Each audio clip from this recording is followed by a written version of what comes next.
Hello नमस्कार साथियों, मैं कंचन प्रभा आप सभी का बहुत बहुत स्वागत करती हूँ अपने चैनल स्टडी ग्रुप हिंदी में।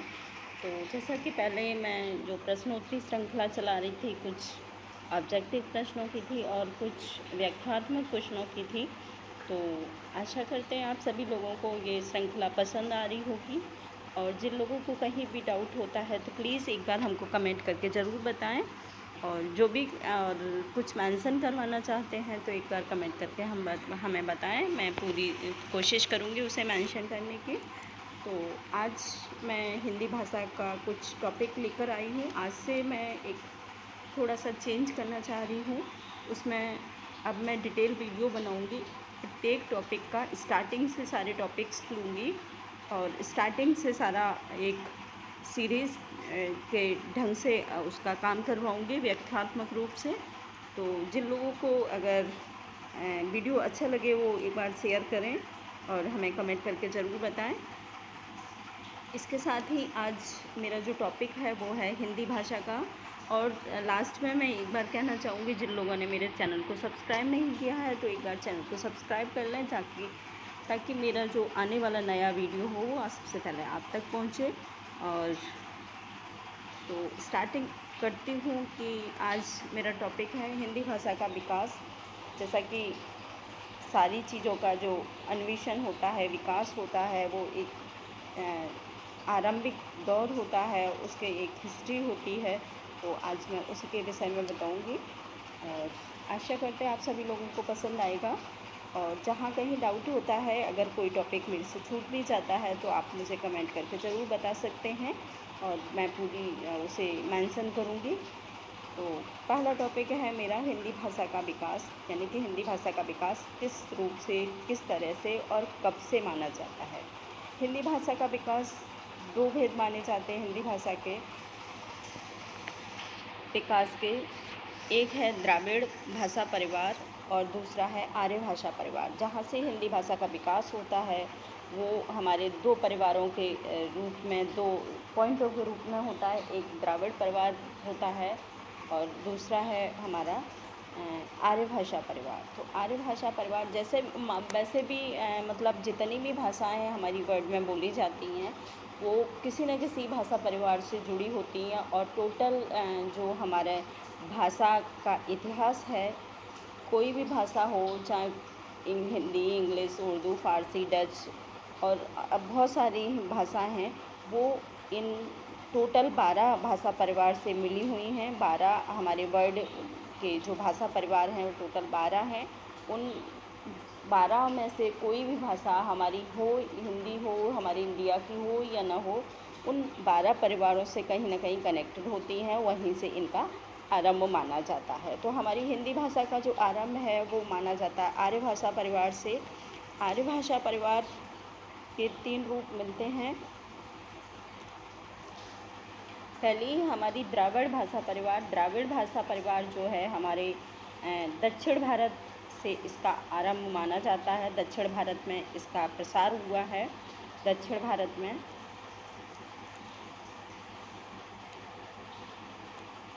भारत में इसका प्रसार हुआ है, यानी कि जो दक्षिणी भारत की जो भाषाएं हैं, लैंग्वेज हैं, वो सारी द्राविड़ भाषा परिवार से इनको जोड़ा जाता है। इनको जो इन भाषाओं का आरंभ हुआ वो द्राविड़ भाषा परिवार से हुआ है।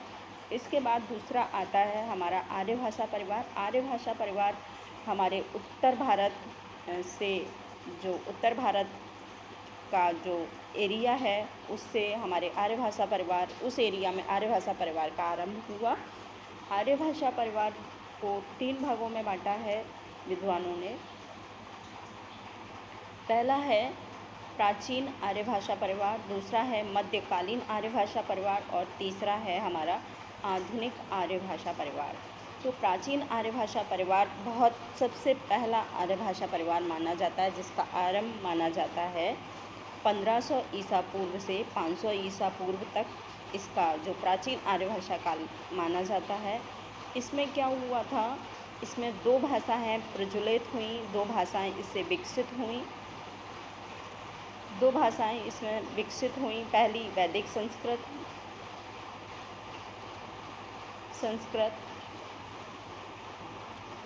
और दूसरी जो हुई वो हमारी हुई लौकिक संस्कृत। लौकिक संस्कृत, ये दो भाषाओं का जो विकास हुआ वो हमारी प्राचीन आर्य भाषा परिवार से आरंभ हुआ। इनका समय सीमा 1500 ईसा पूर्व से 500 ईसा पूर्व तक रहा। प्राचीन आर्य भाषा परिवार, इसमें वेद लिखे गए, पुराण लिखे गए, उपनिषद लिखे गए। ये सारे जो हमारे सबसे प्राचीन ग्रंथ माने जाते हैं हमारे हिंदी साहित्य या संस्कृत साहित्य में। संस्कृत साहित्य इसलिए क्योंकि संस्कृत को हिंदी की जननी कहा जाता है, इसीलिए सबसे जो आरंभ हुआ हमारा प्राचीन आर्य भाषा काल से हुआ। प्राचीन आर्य भाषा काल में संस्कृत विकसित थी। संस्कृत में वेद लिखे गए थे, पुराण लिखे गए थे और उपनिषद लिखे गए थे। वेद जो हमारे सब लोग जानते हैं, वेद हमारे टोटल वेदों की संख्या 4 है। वेदों की संख्या 4 है, ऋग्वेद, अथर्ववेद, यजुर्वेद और सामवेद। ये चारों ही वेद आज भी हम इसका सम्मान करते हैं। तो ये चारों ही वेद हमारे वैदिक संस्कृत में लिखे गए। इसके बाद जो आया लौकिक संस्कृत। लौकिक संस्कृत में हमारे बहुत सारे संस्कृत साहित्य लिखे गए जो आज भी हम उनको पढ़ रहे हैं। बहुत सारे संस्कृत साहित्य थे, वो सारे साहित्य जो लिखे गए वो हमारे वैदिक संस्कृत में, लौकिक संस्कृत में लिखे गए। इसके साथ ही दूसरा जो हमारा पॉइंट आता है वो है हमारा मध्यकालीन आर्य भाषा परिवार। तो जो दूसरा पॉइंट है मध्यकालीन आर्य भाषा परिवार, इसका आरंभ होता है हमारा 500 ईसा पूर्व से 1000 ईस्वी तक। ये सबसे इम्पोर्टेंट जो पॉइंट है हमारी हिंदी का विकास के लिए, वो सबसे इम्पोर्टेंट जो है वो ये है। इसमें बहुत सारे मतलब जो प्राचीन भाषाएं विकसित हुई। तो इसका समय काल है 500 ईसा पूर्व से 1000 ईस्वी तक। इसमें क्या हुआ, इसमें 3 भाषाएं विकसित हुईं। 3 भाषाएं इसमें विकसित हुई हैं। पहली है पाली, प्राकृत और अपभ्रंश। ये 3 भाषाएं हमारे मध्यकालीन आर्य भाषा काल में विकसित हुई। पाली का जो आरंभ माना जाता है वो माना जाता है हमारा 500 ईसा पूर्व से 1 ईस्वी तक पाली का आरंभ माना जाता है। इसके साथ प्राकृत है, प्राकृत का आरंभ माना जाता है 1 ईस्वी से 500 ईस्वी तक। इसके साथ ही जो तीसरा पॉइंट है हमारा अपभ्रंश। अपभ्रंश का समय काल माना जाता है 500 ईस्वी से 1000 ईस्वी तक। ये समय सीमा हमारी प्राचीन मध्यकालीन आर्य भाषा काल का रहा है। इसके साथ ही आधुनिक आर्य भाषा काल में सबसे लास्ट में समझाऊंगी आप सभी को, तो आप लोग थोड़ा सा समझने का प्रयास करें। इसके साथ हमारा आता है, ये हमने अभी समझाया है, ये मैंने पेज थोड़ा सा आगे नहीं कर पाई हूँ, बस समझाती चली गई हूँ। तो इसके साथ ही ये हमारा मध्यकालीन आर्य भाषा परिवार, इसमें 3 भाषाएं विकसित हुई। ये तीनों भाषा हैं। इसमें सबसे पहले आती है हमारी पाली भाषा। आप लोग नोट्स ज़रूर बनाते चलें। आप सभी से विनम्र निवेदन है, जितने भी लोग हमारे वीडियो को देख रहे हैं, तो प्लीज़ आप नोटबुक और पेन लेके ज़रूर बैठा करें। और इसके साथ ही जो भी मैं जो टॉपिक करवा रही हूँ उसका आप नोट्स ज़रूर बनाते चलें, ताकि आपको एग्ज़ाम के लिए थोड़ी सी सहायता मिले। ठीक है। इसके साथ ही हमारा आता है पाली भाषा का विकास। पाली भाषा का विकास हमने अभी बताया था। पाली का विकास है हमारा 500 ईसा पूर्व से 1 ईस्वी तक पाली भाषा विकसित हुई। पाली भाषा क्या थी? पाली भाषा को मागधी भाषा भी कहते हैं। मानती भाषा हो गई है, इसे मागधी भाषा पढ़ें। मागधी,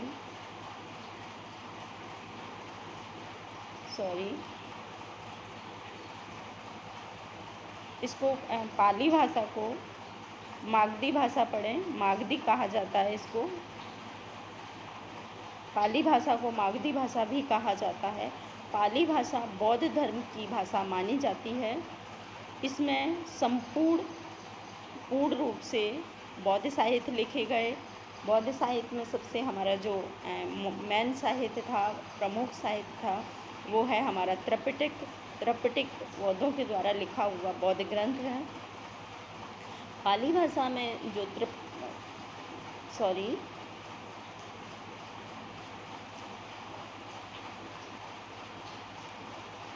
त्रिपिटक लिखे गए। त्रिपिटक के 3 रूप मिलते हैं, 3 भेद हैं त्रिपिटक के: सूत पिटक, विनय पिटक और अभिधम्म पिटक। ये तीनों ही रूप हमारे पाली भाषा के जो त्रिपिटक है, इसीलिए इसको त्रिपिटक नाम दिया गया है, क्योंकि 3 इसके भेद हैं, सूत पिटक और विनय पिटक, अभिधम्म पिटक। इन्हीं के आधार पर बौद्ध धर्म की स्थापना और विकास हुआ है। इसके बाद आता है हमारी प्राकृत भाषा। प्राकृत भाषा का हमने जो समय सीमा बताई थी वो है हमारी 1 ईस्वी से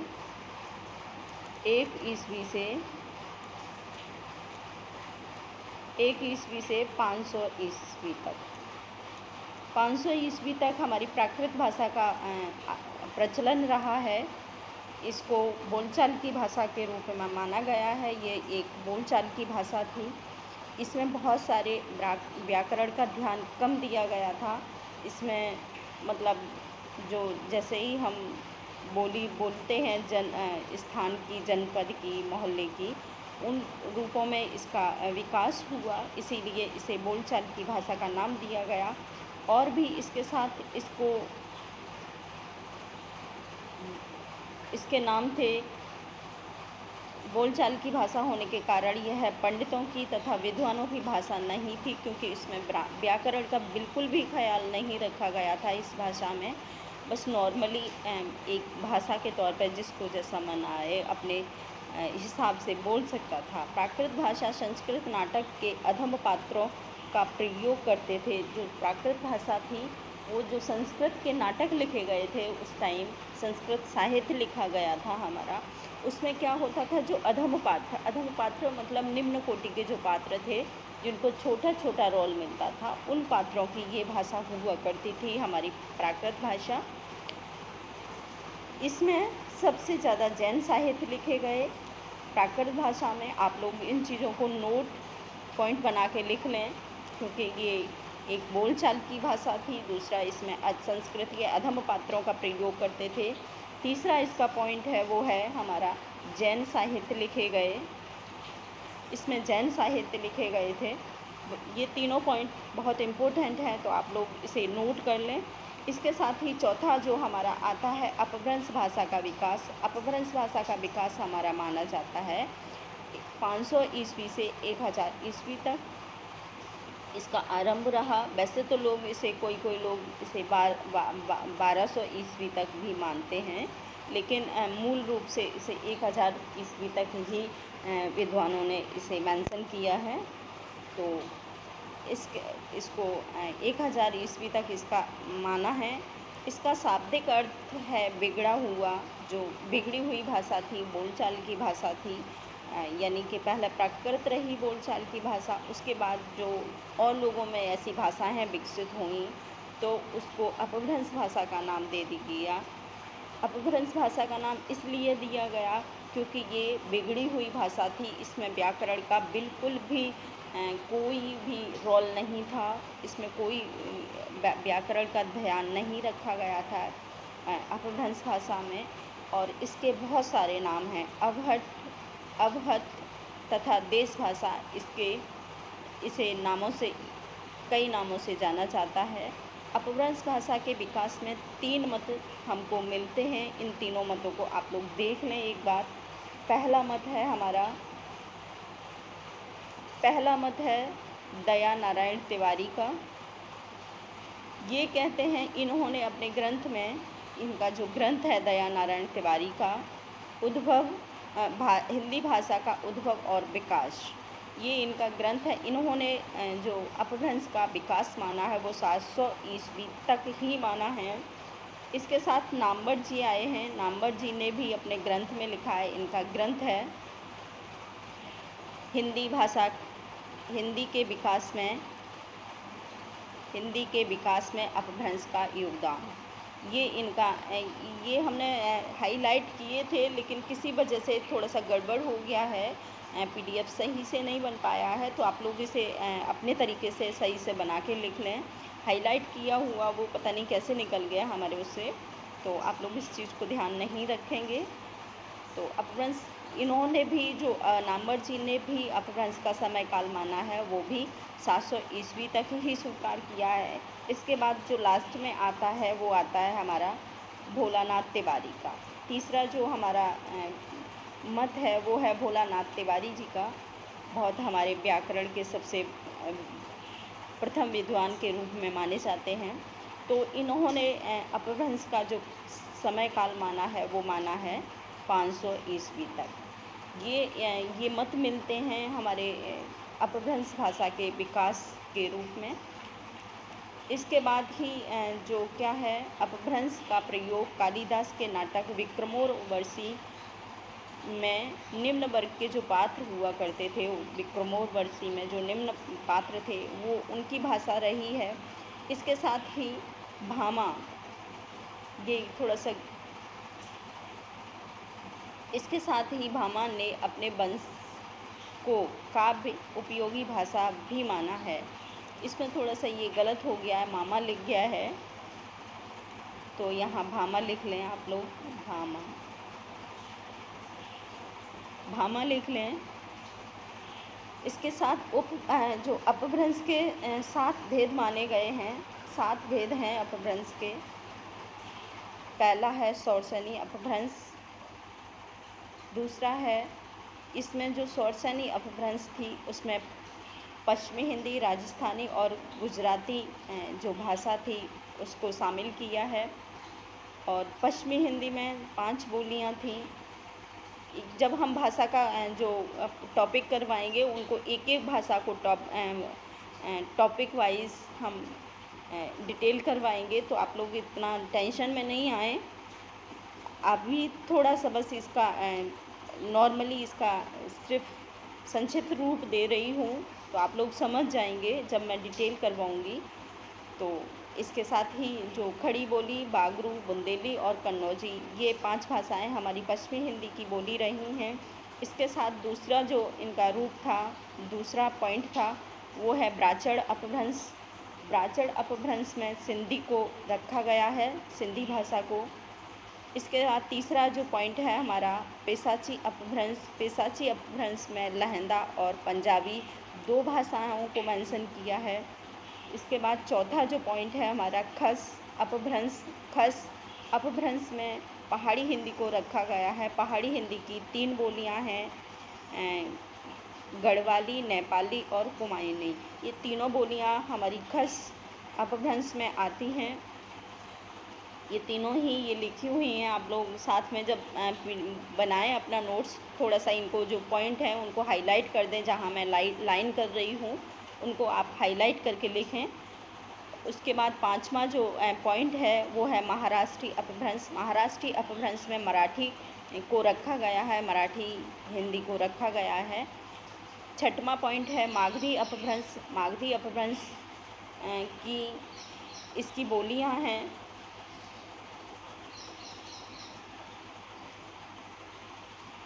मागधी अपभ्रंश, इसमें जो बोलियां हैं वो है उड़िया, असमिया, बंगाली और बंगला और बिहारी।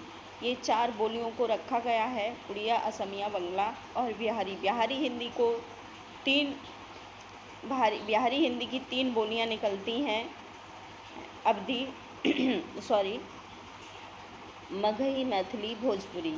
मगही, मैथिली और भोजपुरी, ये तीनों ही हमारी जो हैं बिहारी हिंदी की बोलियां हैं। इसके बाद 7वां और लास्ट पॉइंट आता है हमारा अर्धमागधी अपभ्रंश। अर्धमागधी अपभ्रंश में पूर्वी हिंदी को रखा गया है। पूर्वी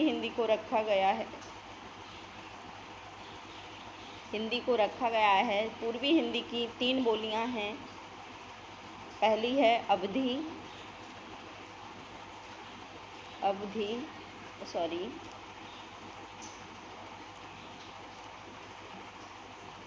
पूर्वी हिंदी की 3 बोलियां हैं। पहली है अवधी,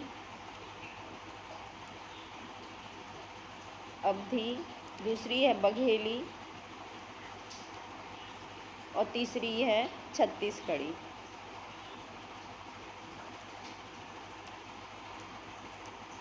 तीसरी छत्तीसगढ़ी बोली है। ये तीनों बोलियां हमारी हिंदी इसमें मानी जाती हैं अपभ्रंश में, अर्धमागधी अपभ्रंश में। इसके साथ ही अब मैं नेक्स्ट दूसरा पार्ट करवाऊंगी आप लोगों को। अब हमारे नेक्स्ट वीडियो का इंतज़ार करें। तो आज इतना ही। Thank you. और जिन लोगों ने हमारे चैनल को सब्सक्राइब नहीं किया है तो एक बार चैनल को जाकर सब्सक्राइब ज़रूर कर लें। तो थैंक यू।